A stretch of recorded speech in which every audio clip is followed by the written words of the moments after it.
everyone. This is Kate Stevens. Welcome back to another episode of The Omnichannel Marketer. I'm excited today to have the co-founder of Jolie, Arjan Singh, joining us. Hi, Arjan. How are you? Hey, Kate. Great to be here and excited to chat. Likewise. So, before we jump into Jolie and kind of the brand story there, would love to hear just a little bit more about your own personal background and story. Absolutely. So, and I'll start by talking about my family and my parents. And I think it's just the reason why I'm into what I'm into and the way in which I think, the apple doesn't fall far from the tree. So I grew up in New York, about 40 minutes from the city in the suburbs. Both my parents have always worked in fashion and have been surrounded by brands. And that's been a big influence on me from quite an early age. I'd say that my first love is certainly the fashion industry and garments and clothing in particular, and specifically the world that one can create through a brand. And not just from clothing, even though that was the starting point of my own interest in brands, but hospitality, anything throughout the lifestyle space was something that I very early on got an itch for. And it was an influence not only from a industry perspective, but both my parents are quite naturally creative, but also lean business at the same time. So I grew up in an interdisciplinary environment, also a multicultural environment. My mom is half French, half Indian. My dad is from India. They sort of traveled the world, but settled in New York and had me in New York. And I was always encouraged to, explore both sides of my brain. I like to use the phrase left brain, right brain. And from a not only career perspective, but educational perspective, interest perspective, social friend group perspective, I like to surround myself with different types of people, particularly in the way in which they think. And all of that I mentioned because it all sort of has an impact on what I'm doing today. And I think with any great brand, the founder or key people within that brand, they bring their whole life experience with them, not just their career experience. So I'll stop there in terms of personal story. Yeah, I That's the mean, I biggest think that impact. that's a really good transition. Tell us a little bit more about Jolie and, the brand story there, and would love to understand how, all of those components weave in. So Jolie is a beauty wellness company focused on the water that we shower in.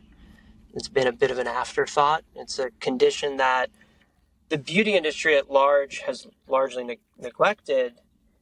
We tend to not focus on what's so obvious and right in front of us, but the quality of the water that we shower in is fundamental to the quality of our hair and our skin. And we launched Focus specifically on solving the quality of the water that we shower in. We have a filtered shower head that we launched December 2021. So we're still a relatively new company. We've been around for about 21 months now.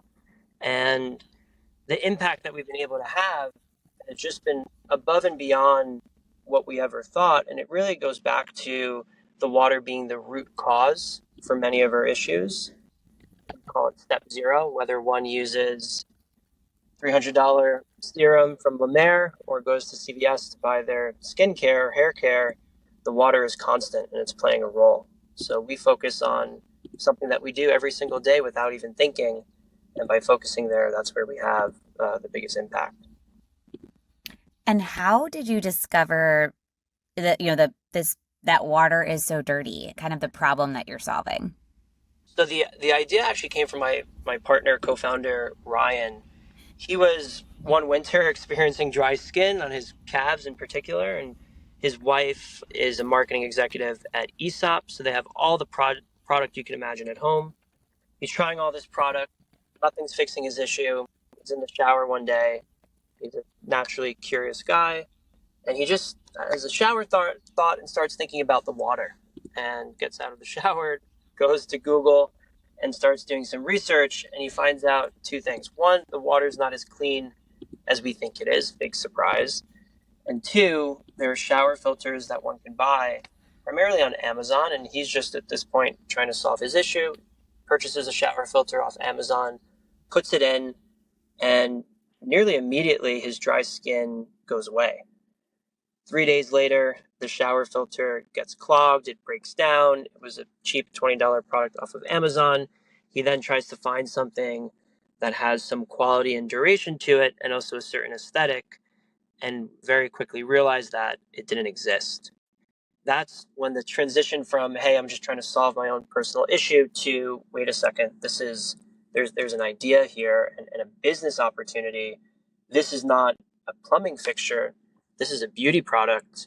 No one is approaching it from that angle. We did not invent the shower filter, but we purposely are taking this product that is normally seen as just pushing out water and reorienting it as a beauty wellness tool. And in fact, we're saying it's your most important one because that's where most of the issues start. Not all of them, but most of them.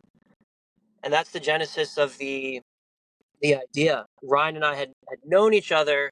We sort of fell out of touch, and then we were reintroduced when Ryan had this moment in the shower, and we've been working on it together ever since. And how do you and Ryan kind of, with your respective backgrounds, split up the work that you're doing at Jolie? It's a unique setup where it's not as siloed as other founders of other brands. It's not like one is the numbers person, one's focused on the creative. We really do most of it together, and there's a lot of overlap. There is a beautiful age gap, and I use that as a proxy for we're in different places in our lives.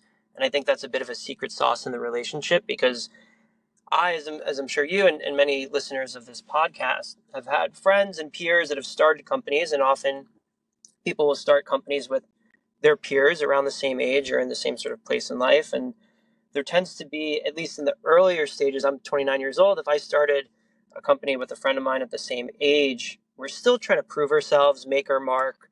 There might be a little bit of competition within the partnership, which shouldn't be the case in a partnership. You should be competitive against the market, not toward each other.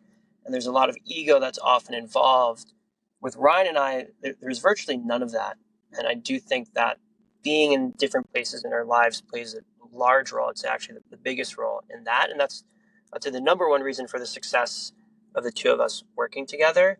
We also both have, to answer your question a bit more directly, a very left brain, right brain, just way of looking at the world, and it's the way in which we naturally think. Ryan is certainly bringing an immense amount of lessons from his prior company and is steering the ship a bit more. But every creative decision we make together, every business decision we make together, it truly is a partnership. I'm a little bit more in the weeds and a little bit more in executing, if you will, but it isn't a traditional split of responsibilities as I've seen in other companies. That's really interesting. And I didn't think about kind of the difference that kind of place in life could bring to a partnership, but I completely understand why that ends up being an interesting kind of balance to your partnership. Moving to, the launch of Jolie, how did you think about, the first channel that you launched in? Why did you choose that channel, and how did you kind of support that launch? When we started Jolie, the intention was never to build a company that was singular in channel. We really viewed this as a product and a business that sits across many different touch points. And particularly by taking a product that is seen as a plumbing fixture and bringing it to a different space and positioning it as beauty wellness, we do need the help of other retailers and authorities in the space to get us there. That being said, we did launch on our own direct site initially. And the reason for that was, it's easier to do that. It's also where we have the most control and where we can really tell the brand story and build a base to then approach retail and launch retail with their best foot forward. From a go-to-market perspective and a marketing perspective, we have a primary belief that guides all of our marketing and a primary end goal. The primary belief is people influence people. It sounds silly and obvious, but that's embedded in everything that we do. And the end goal is create conversation. Water is our lens. So yes, it's create conversation using water as the lens to talk about our skin and our hair. But also we use this lens of water to talk about all else that we love in culture, whether that's art or fashion or food or drink, because water is such an amazing topic that really is connected to everything in ways that are obvious and also not so obvious. And we like telling that narrative and telling that story. But the core, of course, is talking about water as it relates to our beauty. And we leverage people to tell that story as opposed to the brand telling that story as the sole authority. Our goal is to get everyone at every dinner table across the country talking about Jolie. And what are some of the ways in your marketing strategies that you're, I don't know, empowering people with that information so that they're telling that story about water and Jolie? The beautiful thing about the product is that it really works. And it's something that when you use it and you install it, the install is easier than one might think. And we do invest quite a bit of time and real estate from a messaging standpoint on convincing people and showing them that it's the perception of the installation, not the reality, that truly matters, that this is something that you can do. You don't need a plumber. And educating people that the water is not as clean as we might think. And I do think that Americans across the board recognize that there is quality issues with our water, but that the water is causing issues to our skin and our hair. We have a water report that we use and still continue to use as a great educational tool to get people into the brand universe. But what we've done from day negative 60 is seeded product with those of influence, not necessarily influencers. And by getting product in the hands of people and having them use it and recognize the benefits almost immediately, they naturally start talking about it. And that's a strategy that is the core of our marketing. We've stuck very closely and tightly on that. And it takes time. And we knew it was going to take time for that momentum to build up. And I'd say 6 months into the business, we did really then see the level of content that was being posted online, not by us and not just by those that we were seeding, but by our customer base, because we created this sense of FOMO or social currency where a customer now gets a Jolie and the first thing they're thinking about is, oh, I have to take a photo of this and post it online. And I have to put up a video of the installation, and then holy shit, my hair has never looked or felt so good. I've got to start talking about it. And it's been a very natural way of getting word of mouth to spread like wildfire, both online and in real life. And I'd say what initially powered that was seeding product and getting it out there, and continuing with that strategy, and then supporting the conversation around water in various ways. That can be, we previously have spoken about some of the offline marketing that we've done. We truly believe in a 360 approach to marketing, not just marketing online. We also don't invest that much in paid media. We do, of course, do some paid ads, but that's not where the bulk of our effort and time is spent. To give you an example, some of the activities that we've done sort of on the streets is we have a series of stickers, and stickers is a little bit of an understatement. They're about 15 inches in diameter. They're circular. They're placed throughout New York, LA, Miami, Chicago at the moment. And they're variations of the phrase, your shower water is ... Your shower water is dirtier than that martini, is placed outside Balthazar, outside Raoul's, the Odeon. These are all restaurants in New York where you might find yourself having a martini. Your shower water is dirtier than the subway handle. That's outside the subway stations. Your shower water is giving your hairdresser nightmares outside all the top hair salons. And then another fun thing that we've done that's running at the moment is we've taken 5 delivery trucks. They're not delivering Jolies. They're actually picking up laundry from hotels, taking them to get washed, and then bringing it back. And we've wrapped up in ads all of these trucks, and that's not anything new. All these activities that I'm describing and about to describe, we're not unique in doing them. It's more so how we're doing them that matters. And instead of doing a beautiful image and putting that on these 5 trucks, what we did is we took the inspiration from a dirty van that one might see where they will take their finger and write, wash me, put a bunch of dirt on a whiteboard. We used literally our fingers to write, what if we told you your shower water was dirtier than this truck, ? And then photographed it. And then that became the asset that we wrapped the truck in. And it's a very visually arresting truck that you see in the city. and it causes you to think. It's not it's a statement, but via a question. So it causes someone to think about it, and the visual sort of answers the question. That has been from just measuring the amount of people that have reached out, whether they're friends that have reached out, potential partners that have emailed us about it, people posting about it on social media. Nearly every day we're getting a repost of that truck.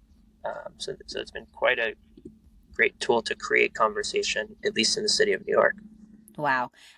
I mean, one of the things that I find so effective about, the stickers as well as the truck is that it just provides perspective on the dirtiness that you're just like when you're like dirtier than the subway handle, I'm like, you can't help cringing. Like that is disgusting. And then, you're like, well, how could I be putting this on my body every single day?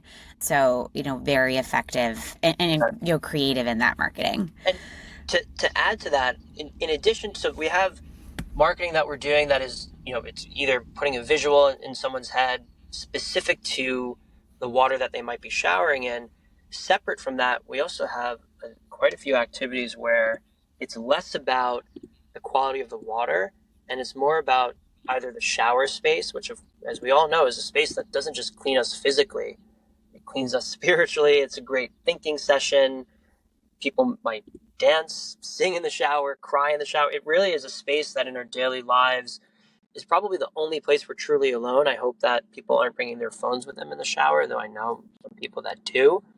And we like to talk about the shower in that way as well. So we have a shower thoughts questionnaire, which is essentially an 8-question interview series with friends of the brand. I guess you can call it our community. And it's not about your skincare routine. It's not about what you do in the morning.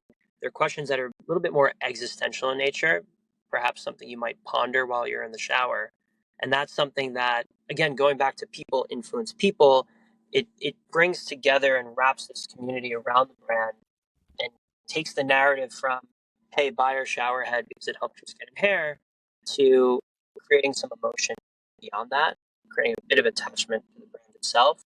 Another activity that I'm super excited about, which we haven't launched just yet, but we will in a few weeks, September 2023, is a video series called Water And. It's essentially an exploration of the connection of water to all else that we love in life. There's 3 episodes or vignettes that we're starting with. They're 90 seconds in nature. The first one is water and painting. The second one's water and oysters. The third one is water and surfing.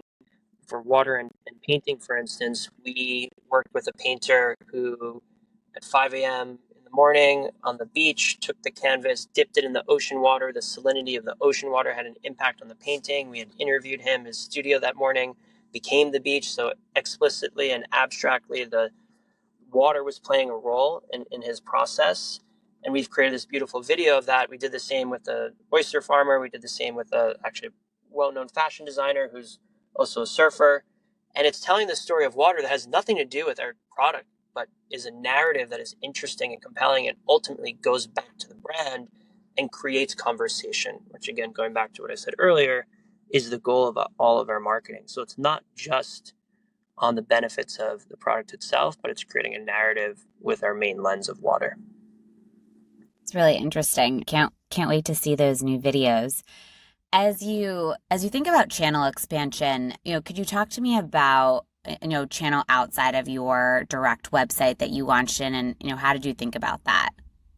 Sure. So we are, of course, on our direct site. We do sell on Amazon, and then from a retail perspective, I segment it into 3. We have hair salons, beauty, and then lifestyle. We're in about 50 to 60 hair salons throughout the country. Relationship between a hairstylist and a client is unlike any other professional relationship. I know friends that will travel to another city just to get their haircut. So very early on, we prioritized that channel. It's very fragmented and mom and pop, but we wanted to get the product in the hands of hairstylists because they also recognize and have long recognized the impact of the quality of the water on our hair specifically. So that's been a great channel for us to spread the word, but also sell some units. It's a bit more of a struggle because it is very fragmented, but it's been ultimately very powerful. And there are many customers that actually come to our direct site having found out about Jolie through their hairstylist. So it's a marketing channel for us, as it also is a distribution channel. One in particular that I'll talk about underneath beauty/wellness is Erewhon. So we launched in Erewhon in May, and as I'm going to assume that your listeners are familiar with Erewhon, 10 locations now based in LA, quite a high-end grocery store that's really more than a grocery store, and a cultural cachet that extends way beyond the walls of its locations, and certainly beyond just Los Angeles. And we knew that it would be a great opportunity to get in front of the right customer, and we honestly saw it more as a billboard than as a channel or retailer to sell units. We were pleasantly surprised by the performance, but what we wanted to do, and this is how we approach all of our in-store retail, is creating a presence in the store where we can really message and get the point across that this isn't just a shower head. So what we did with Erewhon is we built these beautiful displays. They look like showers, beautiful gray porcelain tile. We had attached Jolie up on the top. We put some dried flowers and eucalyptus underneath. And then we had some copy that embraced the Erewhon customer, but also got the point across about what Jolie does. So it said, Erewhon worthy shower water. This isn't just a market. This isn't just a shower head. No ordinary shower head for no ordinary market. Jolie purifies your water for better skin, hair, and well-being. We launched in 9 stores at the time in May. For the first 3 months, and this is not an exaggeration, Erewhon had reordered every single day. They could not keep Jolie on the shelves. Wow. We've now extended with them through the rest of next year, 2024, and it has been our most successful retail partnership by far.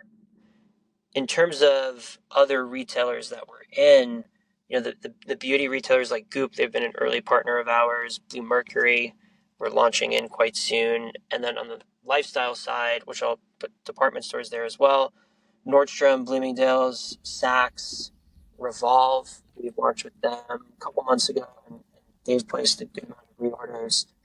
So it's a product that also uniquely is unique for distribution, because it doesn't just sit neatly in one distribution channel. It really lends itself to sit across many of them. Where we haven't gone just yet is more of the home space, because the focus is building the beauty positioning, but we'll get there soon after. Yeah, I was actually just going to comment on that. Like, this really, your retail distribution really highlights the fact that you're positioning yourselves as a beauty brand as opposed to a plumbing product. Correct. And so, across all of these channels and, as an omni-channel brand, how do you think about bridging the gaps, across these different channels to your customers? I think that today, the way in which it's not like you have consumers that only go to Erewhon and they don't go online, and they're not on Instagram, they're not talking to their friends or someone. It's all connected, interconnected. So there's naturally a crossover between these channels. We have a subscription, so I think this is one distinct point, where the filter sits in the neck of the shower head. That needs to be replaced every 90 days. That we do on our own site. We don't have that at any retailer. They're also not really set up to power and offer the subscription. So there is this natural crossover of a customer who might find out about us at Erewhon, they buy us from Erewhon, and they use Jolie, they start loving it, and they want to subscribe, and they go to our own direct site. We have messaging in the box that takes that customer to the direct site to do that. But we like to, our retailers are not just points of distribution, they're partners of ours. So whether it's engaging with the retailer to do a certain event, which we've done with Goop, and we're inviting people, from our universe and our community, and sharing that with Goop's community, to, doing some partnership or co-messaging online, we sort of view it as all connected in that way. Yeah, I agree with you. I believe that the customer, the consumer is omni-channel, and you take in all of these different pieces of information across channels. Like they might discover you in the hair salon and, buy on your website as kind of you've, learned from your customer base. I think that we talked a little bit about this as with your primary belief around people influencing people and the end goal. But, just want to double click on how you guys think about your end-to-end brand experience and, where you think Jolie is really, best positioned and differentiated here. The one word I love to use when I describe, the way in which and what I go back to is that customers talk about Jolie not as their shower head, but as their Jolie. And they also use the word love and also the word obsessed is what I see pop up the most in reviews and people writing us. And, the end-to-end brand experience and sort of the end goal and also the differentiation is that we're creating, or rather the customer, and I think this is the important piece, the customer is creating a sense of love with Jolie, with the product that extends beyond the product itself.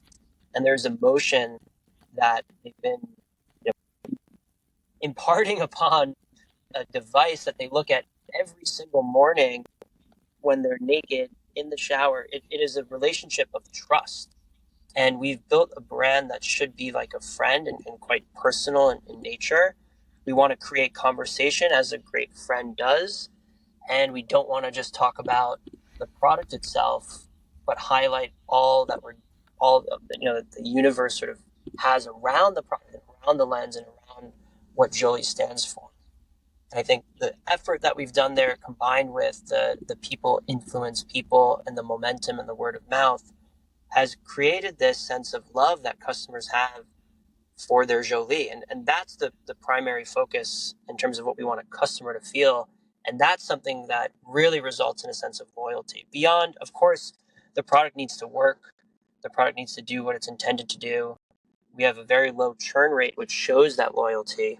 Sub 5%, sub 1% on a monthly basis of customers have canceled their subscription. But as the market has more brands launching, selling what we're selling, which that absolutely should happen. I think like in the 60s, if you saw someone buy bottled water, they would get laughed at. No one was buying water. Now, the bottled water industry is such a huge industry. Sustainability concerns aside of plastic, I firmly believe that in 10 years, everyone will be filtering the water that they shower in. So there will be a ton of other competitors that come in. And like I said, they should. But I think what differentiates Jolie is this, we're not a commoditized product. We're not just trying to sell you on a shower head, but we're really creating this sense of emotion and trust and intimacy with the customer, which translates in love that they have for Jolie, that also allows us to extend beyond the shower head itself. That's where we're focusing at the moment, but we will leverage this beautiful relationship that we have with our customers of trust to go beyond just this one product. And do you think about the connection to those future products being water? Absolutely. Makes complete sense. So I always like to ask our guest, about something that they feel bold or passionately about and, why this topic is important to them. So would love to hear, that from you.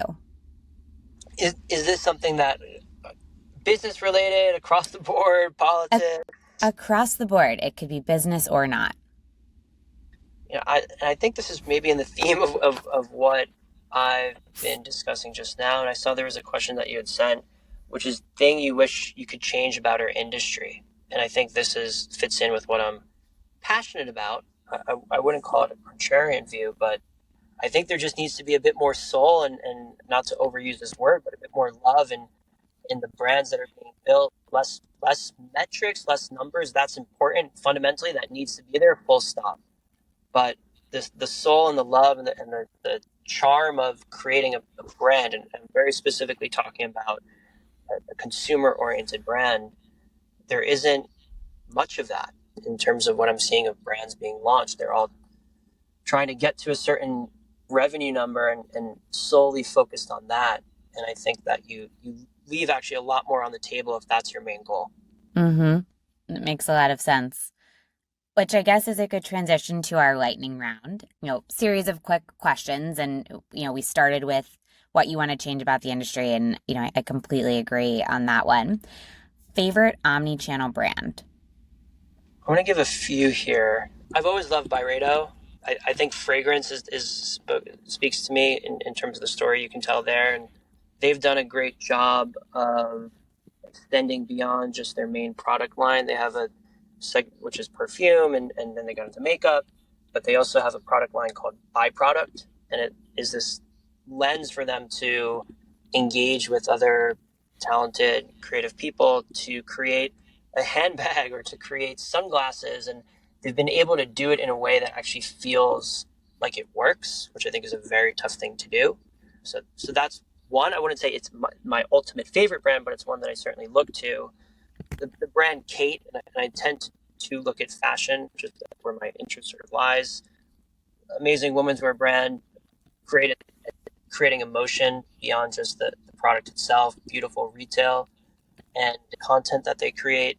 And then one in a different category that I've always loved, and similar to I think what Byredo has done, but this on a different scale, is Dyson. I think Dyson is an example of an incredible brand. For them for your vacuum to be also supplied and created by what might be your most important beauty tool for your hair from their hair dryer and hair wrap, I think that is so unique to execute upon, and to do it with authority on across the product line is really special. There's a sense of credibility there that I think is really tough to create when you go beyond your core. Yeah, I've actually visited their office and they have they are unbelievable product engineers. The Air Wrap is like my favorite product that I own, hands down. But they have these you can see the interworkings of the products on their walls. It's really cool. So I strongly agree with that one. Yeah, and I think Jolie really has the potential to be a brand that's around for 100 years, and we haven't launched so much product now.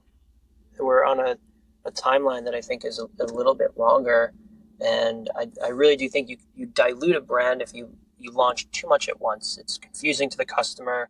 Not only that, it's just tough to execute upon really well. And I think building one brand that I always turn to is Vip, VIPP. They're from Denmark. They've been around for quite some time, and they started with a trash can, and it was a beautiful but also functional trash can. And it was with the pedal bin, as they called it, in 1939. And now they've fully expanded. They're a little bit more present in Europe, and they've got, you can outfit your whole kitchen or home in Vip product. But it all started with this trash can that they focused on for quite some time before extending to anything else. And I really love that slow, focused pace of at least product expansion. Yeah, makes a lot of sense. Favorite podcast? I don't really have a favorite podcast. I need, if you have any recommendations, I'll certainly take them. I used to listen to Krista Tippett's On Being, which was and still is around. It's all about the experience of being human, and it's each episode I think is nearly 2 hours. She's interviewing people from all different walks of life, art, business, education, etc. And that's one that I do like to listen to, but I don't listen to it enough. And I also do like Rich Roll's podcast, which is similar, I'd say, to Krista's in terms of its approach, but executed upon a little bit differently. Favorite newsletter? I love reading Airmail. They do long form writing really well, and they've got these very compelling, almost, if there's an interesting murder case that happened somewhere in the news over the past few years, these guys will write about it in an 8-part series over a couple weeks of launching it, and it's something on a Saturday morning. I think they send it out at 6 a.m. Graydon himself will send an email, and I tend to read it right away. And it's more, I like reading long form, at least on the weekends for quick news. That's Instagram. It's the notification on my phone, but the time that I spend outside Jolie is more, I don't really listen to business podcasts. I don't really read business newsletters. It's more on the sort of cultural side. Mm-hmm. Favorite social media channel? Instagram. It's replaced text in many ways for me. Because you just DM friends?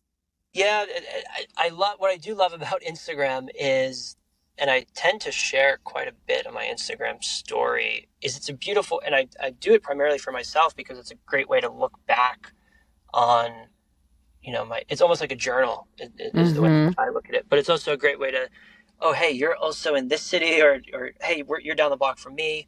It's a great way to spontaneously meet up with people and share your world. And naturally that lends itself to conversation via direct message that ends up being converting into making plans or whatever it might be. So yeah, that's certainly my Yeah, favorite. I agree. Favorite book? This is one I read it when I was 14, Into the Wild, by Mm, John Krakauer. It's nostalgic for sure, and a story that I've always been quite independent but also very social, and there's this nice balance that I've had within me with that. And this is a book that shows the other extreme, and one of my favorite lines is, happiness is only real when shared. And mm. I don't agree with it completely. I think you can certainly have happiness on your own, but there's something beautiful in sharing with others, and I think that story shows the reason why that's so beautiful and important. Event that you're excited about attending this year? So this is timely because last night, and I don't know if I can say which brand is involved, but I received an invite last night involving a big women's wear brand and the New York City Ballet in October. And that just sounds like a ton of fun. Cool. And where can people connect with you, Arjan? They can email me, arjan@jolieskinco.com, Instagram me at Arjan Singh, though I'd say I prefer email or Instagram. Okay. Awesome. Well, Arjan, thank you so much. It was so great hearing your and the Jolie story. Thank you, Kate. It's been a pleasure. If you liked this podcast, follow me and the Bridge page on LinkedIn and Twitter for hot takes and tactical advice. If you really loved today's episode, we'd love a review on the podcasting platform of your choice, Apple Podcasts or Spotify. Thanks for listening.